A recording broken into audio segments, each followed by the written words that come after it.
Welcome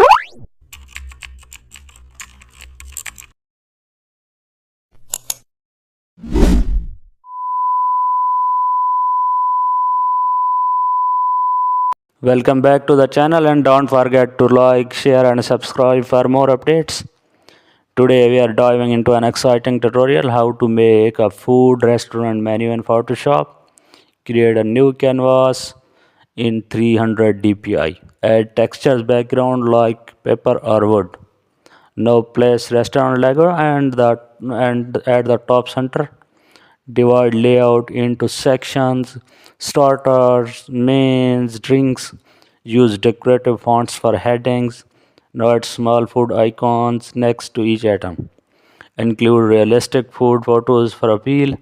Now apply light shadows for depth. Add price tags clearly aligned to the right. Use color accents, machine restaurant theme. Keep enough space for easy branding. Save as print PDF and